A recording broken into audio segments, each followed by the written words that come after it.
Hello, I'm Charlotte Cohen and this is the Scottish Football Podcast. All the news, views and analysis you need on Wednesday the 14th of January. And today we're focusing on some big Premiership games. It's spilled by the keeper and Maida fires home the rebound. Gaisen Maida scores Celtic's fourth goal. What's been a spectacular return to form for them. A rejuvenated Celtic travel up to the Falkirk Stadium and John McGlynn's side are ready for them. We've done 15 points in the first 11 games. We might get 15 in the second. Here we stand 21 games and we'll go to 30 points. If we can go and get 15 points from the next set of games, then we'll be sitting at 45. 45 will have you top six. And that's not the only hugely significant game taking place. After a big win against Dundee, table-topping Hearts welcome an injury hit St Mirren to Tynecastle. It felt significant. And I hope it is. I really hope it is. It's some 3 points are a bit more straightforward. Some 3 points you need to work extremely hard for. We'll give you everything you need to know ahead of these crucial encounters. The Scottish Football Podcast from BBC Sports Scotland. Alongside me this morning, Scottish football writer and Falkirk diehard Gordon Waddell. Gordon, good morning. How's it going? Good morning, Charlotte. Very well, thank you. All good. Good stuff. And alongside us, Scott Allan, former Hibs and Celtic midfielder. Scott, good morning. How are you? Well, chat, really well, thank you. Good stuff. Well, plenty to get into with Scott and Gordon. Let's start at the Falkirk Stadium because, Scott, last time you and I were on the podcast together, it was just after Wilfred Nancy's first game in charge. We were talking about the tactics board.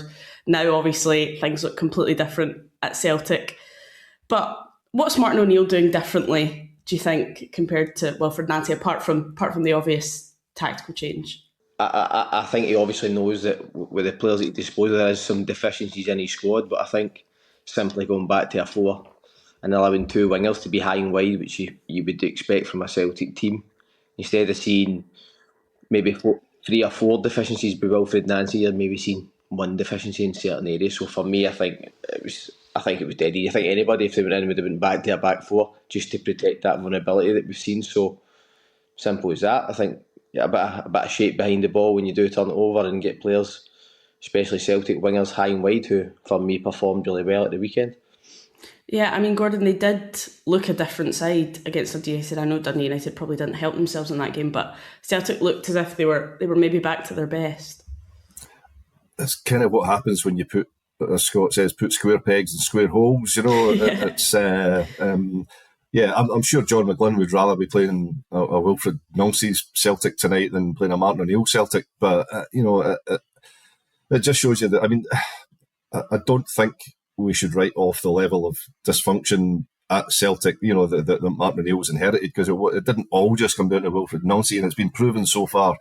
I think when you look at the business that's been done elsewhere, Hearts are getting things done, Rangers are getting things done, even their opponents tonight, Falkirk are getting things done, are bringing bodies in. But at the moment, Martin O'Neill, as Scott rightly points out, knows his team has deficiencies and is probably trying to rectify that. But the work that they'll have done leading up to now, I mean, it's not just Nancy who's gone, obviously Paul Tisdale's gone, and any work that's been done on the January window will be tainted by that as well, and will now be getting kind of unravelled and reevaluated probably. So he's having to wait to be able to enhance his team at the moment. So he's relying on his savvy and his nous and just bringing the best out in his current lot at the moment. Which, to be fair, you look at Saturday and he clearly instantly has done.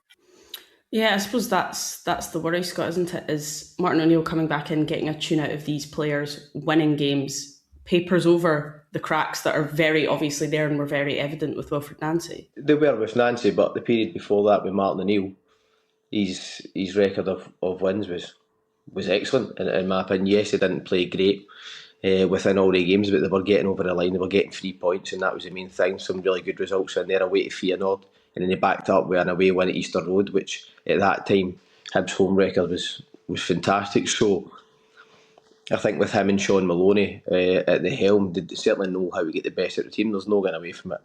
I'm very surprised that Celtic haven't had any business done so far. That now 2 weeks into January, no players coming to bolster the squad. And it's not about bolstering the squad, it's players coming into the starting 11 and making the starting 11 better. I think that's what all the fans are expecting. At the same time, Martin O'Neill speaks yesterday and says he has had players be put to him that he thinks maybe aren't the right fit for Celtic. So Paul Tisdale, and rightly so, was questioned about recruitment, but at the same time, recruitment for Celtic isn't easy to get the right players to come in and hit the ground running. So maybe you would expect Celtic that the next week or two to have some players in, but at the same time, really surprised they haven't at least got a striker in. I think that was the main talking point. If we go back to last January, Kyogo had been spoken about.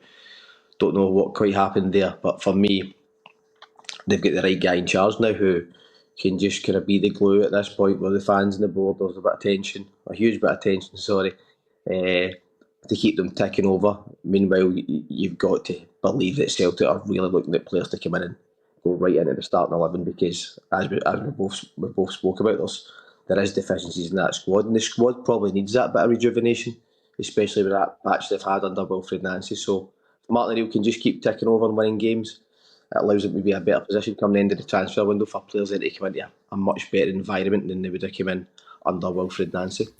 It does beg the question as well, to be fair. I was going to say, it does beg the question about what would have happened if they had just left them there instead of replacing them, which everybody kind of advised at the time, saying, well, you've got momentum here, is it really wise to disrupt it?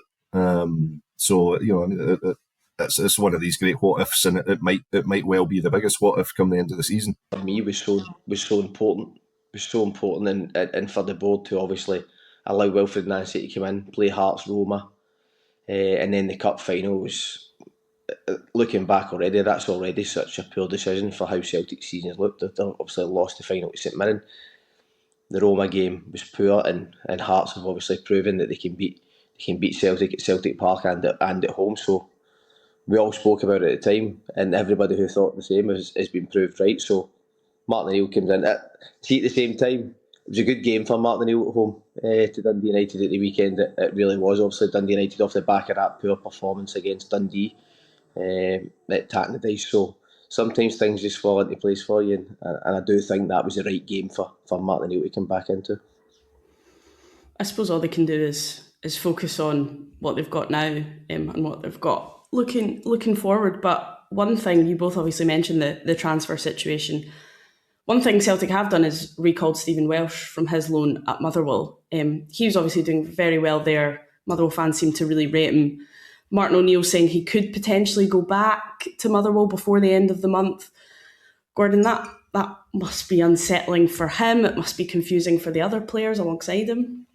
It is, and I hope for the sake of Stephen himself that his situation is sorted out, because as you've pointed out, he has been doing exceptionally well. I heard people were talking earlier in the season that Celtic's best defender wasn't even playing for Celtic at the time, at one point. But I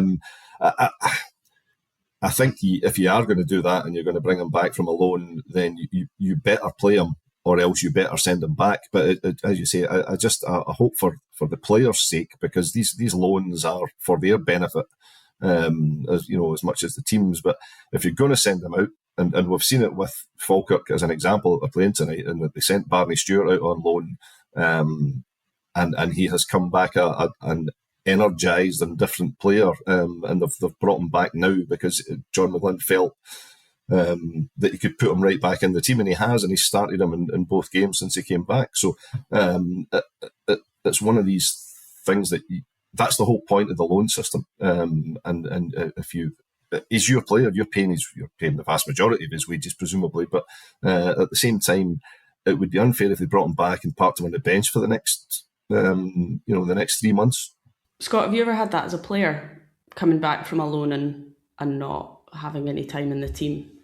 I had the same. I had the same at Celtic. I went on loan, came back, done pre-season. Hibs wanted me to go back, and Celtic didn't let me go back, and I ended up not playing at all. To be honest, so I understand from the player's point of view, but from a club's perspective, he's a Celtic player, came through the academy. He's went to Motherwell just up the road. For me, he's been outstanding for Motherwell in a game I've watched. I think the player Celtic have got back is a much better player than he was when he left, and that's in such a short space of time, and that's purely down to James Bertholascu and the system he's played. So for me, whether he starts or not, when he does come in, he's a much more composed player. In the loan deal, in terms of minutes, he's been fantastic. For ultimately, he's a Celtic player. If they think they need him for the bench, he is their player. He'll be covered. I know if I was Martin O'Neill, I would much rather have him available to me. Whether he starts or not, I would much rather have him available to me, because at the end of the day, he is a Celtic player. And if he isn't to play and start games, then you wouldn't be surprised if other teams, by the end of the transfer window, come looking for him, because, as we've all spoke about, his performances have been really, really good this season. Well, somewhere that things are slightly rosier than at Celtic is at Falkirk. They are continuing to just confound expectations this season. Gordon, are you still living the dream in Falkirk land? Yeah, I mean, I am. I think if you go back to this podcast that we did at the start of this season, though, I wasn't, I wasn't certainly doom and gloom. I mean, I felt that with some improvements, I felt we were a little bit short in some areas, but I certainly did. I think we would be sitting in the top 6 at the moment? No. Did I think we would cope and survive? Yes, absolutely, I did. But yeah, I mean, at the moment, I mean that the win against St Mirren on Saturday took Falkirk to 30 points, and John McGlynn himself said that he had set a target of 15 points per go round of all the teams and tonight, so they've already reached that target with 1 game to spare.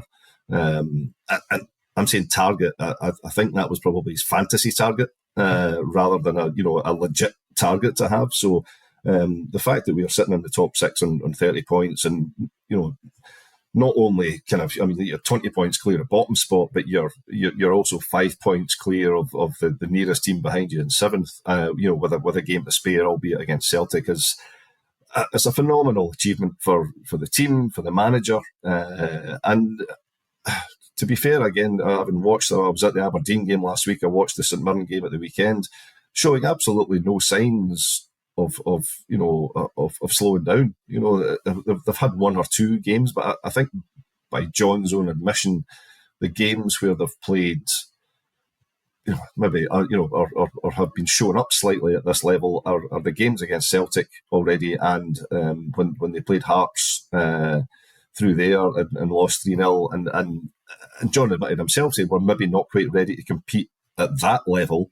But at this level here, against the St Mirrens and Aberdeens, and they've absolutely, they've looked entirely comfortable, and they're improving as well. I mean, you talk about getting your transfer business done early, but I mean, as well as obviously bringing Barney Stewart back, they've brought in a couple of strikers as well in the last few days in terms of Ben Parkinson and now Louis Marsh. So it's. He's addressing areas that he thinks he's maybe slightly deficient, and is getting the business done on that front as well. So listen, yeah, it's been a fantastic season to be a Falkirk fan. They're playing in front of sellouts every week. It's impossible to get a ticket for a Falkirk game just now. So it's hard to imagine that suddenly kind of going horribly wrong. And after 15 years of being utterly, well, not quite 15, the last couple have been great, but but previous to that, 15 years of a generally kind of backward slide, it's a really good time to be a Falkirk fan. What is it, Scott, about Falkirk that has made them so good this season, do you think?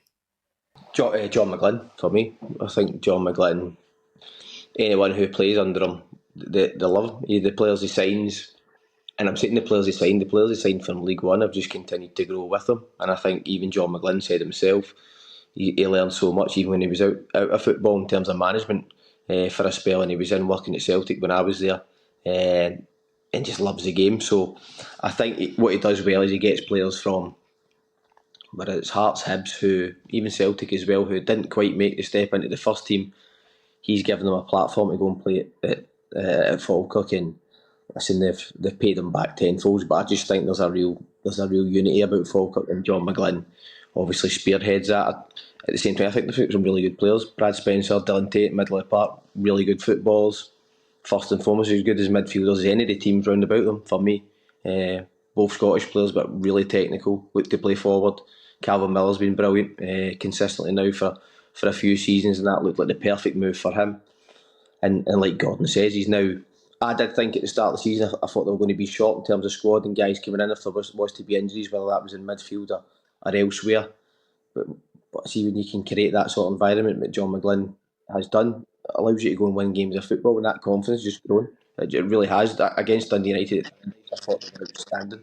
Yeah, I wasn't at the game. I watched it, but I was going to say the other thing about it is that other managers seem to trust John with their players. I mean, he's used the loan system very well, and the age profile of the team is incredibly young just now. But if you look at the success of Lissa, Williams, Wilson, Cartwright coming in, they're all coming in from big clubs. And now, obviously, he uses his contacts well, but these guys trust him. And I know that Parkinson's come in on a permanent deal, on a 2.5-year deal, but everybody in Newcastle spoke very highly of him coming through their system.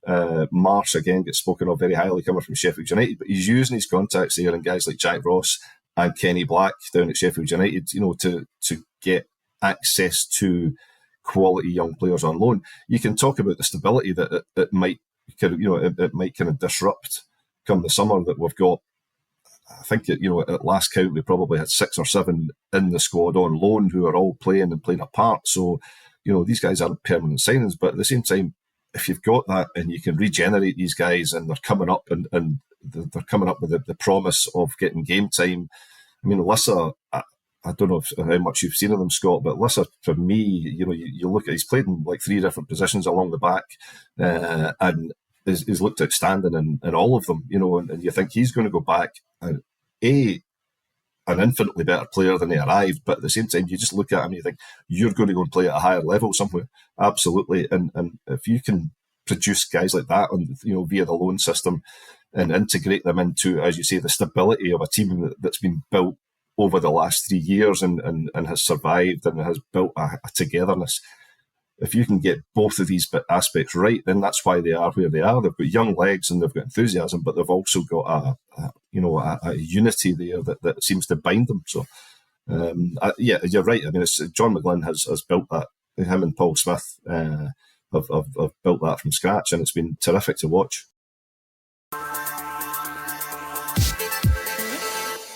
We'll move on to the other game tonight, Hearts against St Mirren. Craig Gordon made that incredible save at the weekend. As a Scotland fan, you're kind of watching on thinking, yep, this is our man. But Schwolow's still suspended, so he'll start again. But if he plays well, Scott, does that give Derek McInnes a decision to make moving forward about who his number one keeper is? I think it has to. Yeah, I think when I say that Craig Gordon, that save at the weekend, usually you celebrate goals, but that was a celebration of a save. It was genuinely incredible. 43 years of age and to get down and do that. And Derek McInnes spoke about it after the game, how important the 3 points are. And I always say that you can win games playing good football and 3-0 up and feeling really comfortable, but see, to win down to 10 men and having to really dig in, had to defend so many crosses, and that was the one cross actually that where Halkett didn't get a head on the ball, and then it's down to your goalkeeper to produce, and he most certainly did. Winning that sort of way, ugly people will say, it just builds a completely different how would I say that?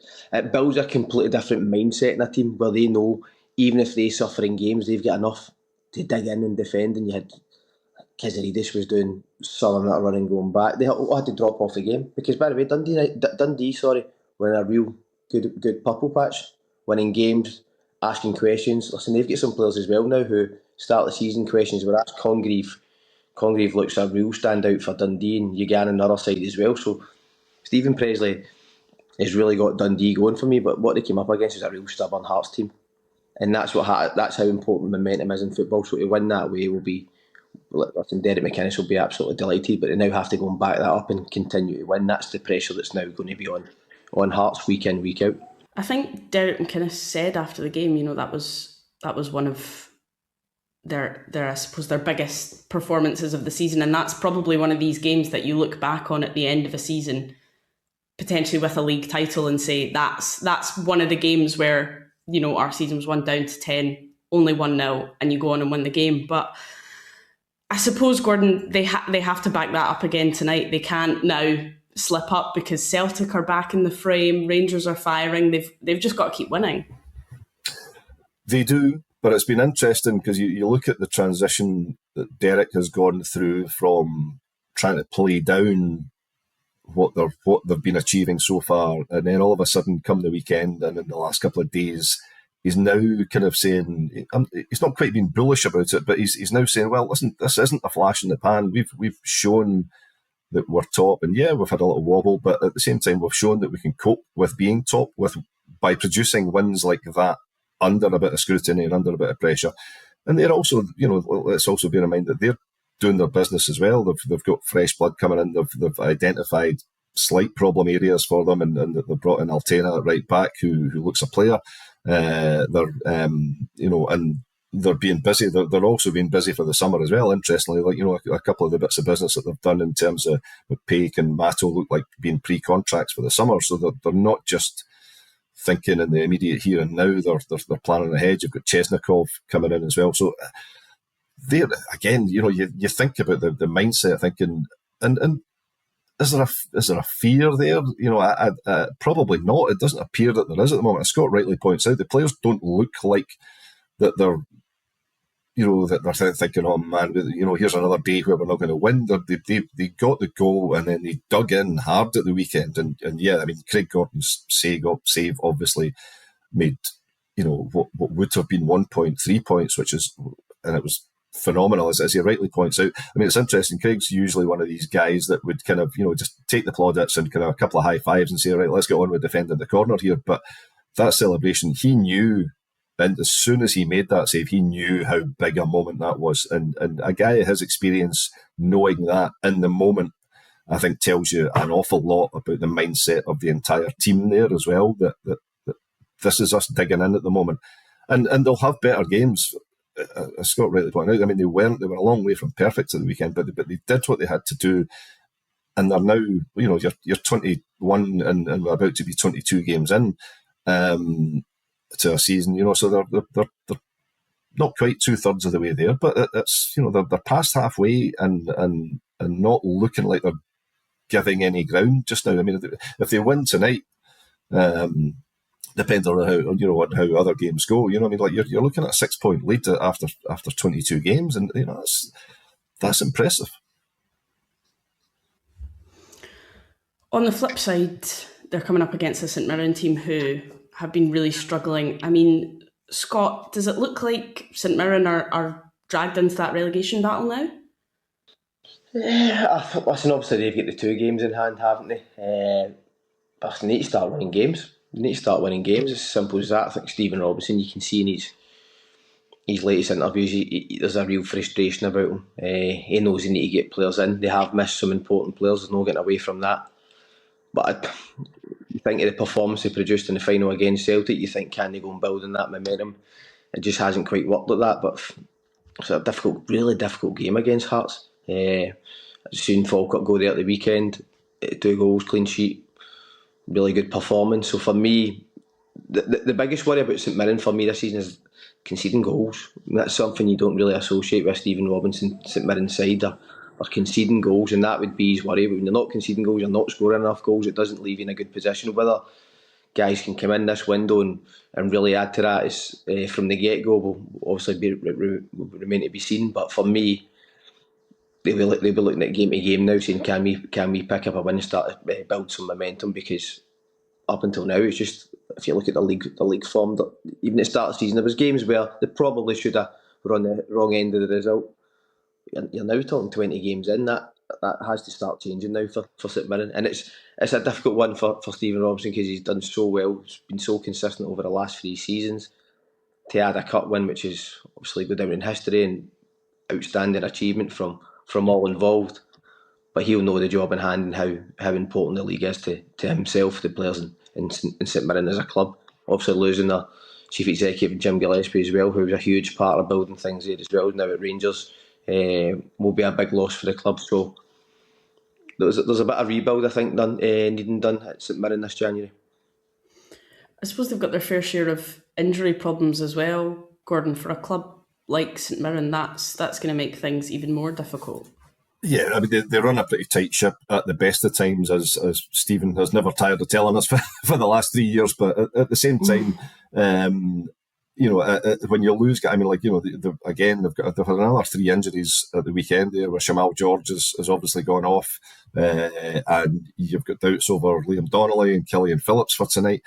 The good thing for them, and something that was very obviously missing for them, is that Gogic seems to be back from suspension tonight for them, which, he was a huge loss from the way I watched the game at the weekend for them in terms of their stability. They brought Smith back on, from his loan at Partick Thistle, just talking about bringing, your own players back. So he might well go straight into the team tonight as well. But just in terms of them getting dragged into whether, I still don't think that they'll be in any bother in the long run. I think that Stephen Robinson will get back what he had. He said himself at the weekend, he looks at his team at the moment and he doesn't see the qualities that won them a cup a month ago, and that probably rightly worries him. But at the same time, I don't think these things just disappear from your team, or from your squad completely. I just think that once he starts getting his players back, I think they'll be fine. Interestingly, I think their last game in hand, I think they is against Livingston, and they play next midweek, which will tell us a lot. If St Mirren can win that game and put proper daylight back between them and the bottom place, then I think they can probably breathe a sigh of relief from that point of view. If they lose that game, and the gap closes up to, maybe 5 points or 4 points, or, whatever they're at by the time they play there, then it potentially could be a worry for them if they lose that momentum and don't get it back. But I think they're a better side than they've shown, and certainly they're a better side than they showed at the weekend against Falkirk. They were poor. They really were poor. Right, well, that is all we've got time for. Many thanks to Scott and Gordon, and thank you very much for listening. Remember, we're here with new episodes of the Scottish Football Podcast bright and early every day, so make sure you don't miss out. Subscribe on BBC Sounds and have push notifications turned on in your phone. Have a wonderful rest of your day, and we shall catch you again very soon. On BBC Sounds.